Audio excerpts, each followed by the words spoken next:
Mesdames, Mesdemoiselles et Messieurs, bonjour. Je suis Elioued, juriste. Ce matin, je vais continuer avec le bail à usage d'habitation et je vais parler de la conclusion du bail. C'est quoi la conclusion du bail? Mais avant de parler de la conclusion du bail, j'aimerais vous parler de l'immeuble. On va attendre tout au long du bail à usage d'habitation le mot immeuble. C'est quoi l'immeuble? Généralement, quand on dit immeuble, on pense à la maison à étage. C'est vrai. Mais sachez qu'en droit, l'immeuble n'est pas seulement la maison à étage, mais l'immeuble, c'est le terrain qui n'est pas construit. L'immeuble, c'est la maison basse. L'immeuble, c'est le champ et au village. Tout ça, en droit, sont considérés comme des immeubles. Mais ici, nous parlons de la maison qui sera mise en location. C'est quoi la conclusion du bail? La conclusion du bail simplement reconnaît que c'est le contrat entre le locataire et le propriétaire. C'est signer le contrat. Mais comment se fait le contrat dans le cadre du bail à usage d'habitation? C'est simple. Le contrat dans le cadre du bail à usage d'habitation, il est obligatoirement écrit et enregistré aux impôts. Ça veut dire que le contrat doit être écrit. Vous devez signer un papier et non seulement vous signez le papier, mais vous devez enregistrer le papier aux impôts. Mais qui va enregistrer le papier aux impôts? Alors c'est le bailleur. La loi dit le bailleur a un mois, le bailleur enregistre le contrat et il donne une copie au locataire 30 jours après l'enregistrement. Donc c'est le bailleur qui va faire l'enregistrement du contrat. Généralement, on attend souvent des bailleurs demander au locataire de payer les frais d'enregistrement. Non, la loi dit le bailleur a 30 jours après l'enregistrement pour donner copie au locataire. Donc, évidemment, c'est le bailleur qui fait. Si le bailleur et le locataire s'entendent pour que le locataire aille faire l'enregistrement, tant mieux, mais c'est le bailleur qui fait l'enregistrement. Et comme je dis, le contrat, il est écrit. Lorsque le loyer mensuel est égal à 500 000 francs ou dépasse 500 000 francs, alors lorsque vous partez, quand vous partirez pour l'enregistrement, il y a des droits fixes qui vont être payés qui sont de l'ordre de 2,5%. Ça, c'est la loi qui l'impose et ça, c'est au niveau du Code des impôts. L'article 713 du Code des impôts dit, dès lors que le montant du loyer est 500 000 francs ou dépasse 500 000 francs, alors il y a un droit fixe qui est ajouté qui s'élève à 2,5% du montant. Alors, comme je l'ai dit, c'est le bailleur qui enregistre et qui donne copie au locataire 30 jours après l'enregistrement. Mais qu'est-ce qui se passe si le contrat n'est pas enregistré ou si le contrat n'est pas signé, n'est pas par écrit? C'est tout simple. S'il n'y a pas de contrat écrit entre le bailleur et le locataire, ou si le contrat il est écrit et il n'est pas enregistré aux impôts, on considère qu'il n'y a pas de contrat. Donc, le locataire vit dans la maison, il n'y a pas de contrat. Donc, le contrat est obligatoirement écrit, enregistré aux impôts. Ça, c'est des choses qui ne se négocient pas parce que c'est vraiment écrit et la loi insiste dessus. Donc, le bailleur doit faire tout pour qu'il y ait un contrat écrit et enregistré aux impôts. Et de même que le locataire, ce sont des moyens qui vont protéger les uns et les autres. Le contrat écrit protège le bailleur, le contrat écrit protège le locataire. Alors, qu'est-ce qui va se passer si jamais le contrat n'est pas écrit, si jamais le contrat n'est pas écrit mais n'est pas enregistré? Quelles sont les conséquences? Les conséquences sont doubles. D'abord, ce qui concerne le bailleur. Si le contrat n'est pas enregistré aux impôts, si le contrat n'est pas écrit ni enregistré aux impôts, le jour où le locataire ne paiera pas la maison, c'est là que le bailleur va commencer à avoir des problèmes. Parce que quand il va aller saisir le juge, qu'est-ce qu'on va lui demander? Le juge lui demandera simplement de prouver que la personne qu'il veut expulser de sa maison est son locataire. Mais qu'est-ce qui permet de prouver que la personne est son locataire?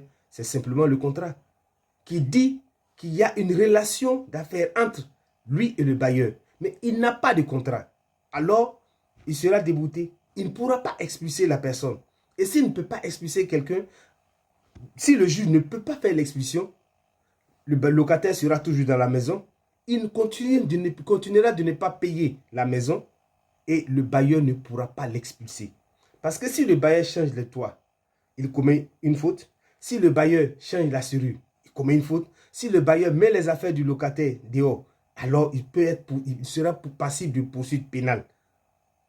Donc, il est bon pour le bailleur d'avoir un contrat écrit enregistré. Et si ce n'est pas ça, alors le bailleur lui-même s'expose à ces désagréments-là. Quelqu'un vit dans ta maison et ne paye pas. Ce qui concerne le locataire, lorsque le bailleur ne va pas respecter ses engagements et qu'il va saisir le juge, qu'est-ce qui va se passer? Lorsqu'il va saisir le juge va lui demander de prouver qu'il est en relation, il habite dans la maison de quelqu'un. Mais pour prouver que tu habites dans la maison de quelqu'un, c'est quoi? C'est le contrat qui te lie avec cette personne. Il n'y a pas de contrat. Dans ce cas-là, il sera purement et simplement débouté.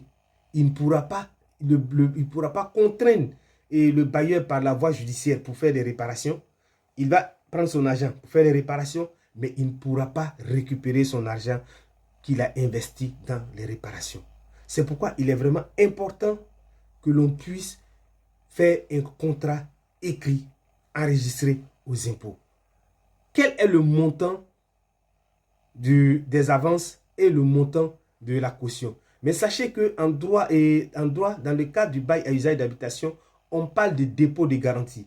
Parce que quand on parle de caution en droit, la caution est une personne qui décide d'être le garant d'une créance, d'une dette que vous prenez.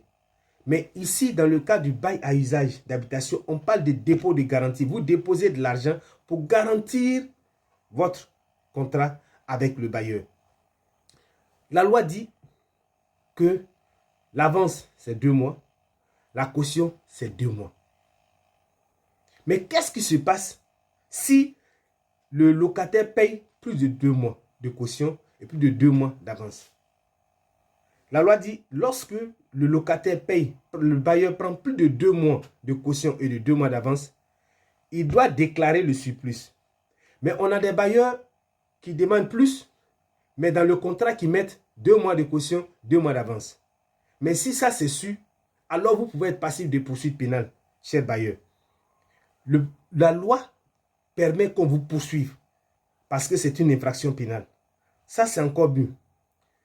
L'article 1143, c'est-à-dire 1143 du Code général des impôts, déclare que lorsque vous avez un surplus que vous ne déclarez pas et que on se rend compte que vous avez fait du faux, alors le surplus là sera multiplié par 300% et vous allez payer cette pénalité là. Si vous avez un surplus de 200 000, on va multiplier le surplus de 200 000 là par 300%. Et vous allez payer ces 300%. Donc, il est important que nous respections les choses afin de ne pas nous exposer à des sanctions inutiles et à payer inutilement de l'argent. Mais avant d'entrer dans la maison, il y a une chose qui est importante que nous oublions. Il faut faire ce qu'on appelle l'état des lieux. L'état des lieux, c'est de voir, de connaître l'état de la maison. Comment la maison est avant qu'on entre.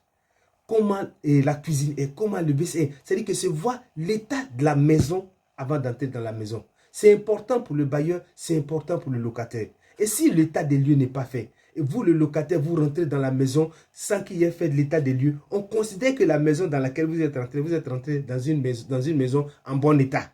Parce qu'il n'y a pas un document qui atteste que la maison n'est pas en bon état. Laissez-moi vous montrer juste un modèle de l'état des lieux. Ça, c'est le bail à usage, le bail officiel de l'État de Côte d'Ivoire. Et l'état des lieux est présenté tel que vous voyez au niveau du bail. Alors, l'état des lieux va vous donner quoi? Va vous donner l'état, par exemple, de la cuisine, l'état du toit, l'état des toilettes, etc. L'état des carreaux, l'état du sol, tout ça. Et cela est matérialisé et marqué dans un document qui montre que lorsque vous rentrez dans la maison, peut-être que la maison, il y avait des défaillances, la maison, il y avait des problèmes. Ou bien quand vous rentrez dans la maison était propre.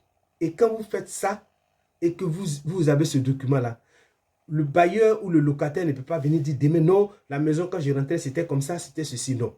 Vous avez l'état des lieux, l'état des lieux qui vous permet simplement de démontrer que quand vous rentrez dans la maison était en bon état. Chers amis, à quel moment on paye le loyer? Est-ce qu'on paye le loyer avant de la fin du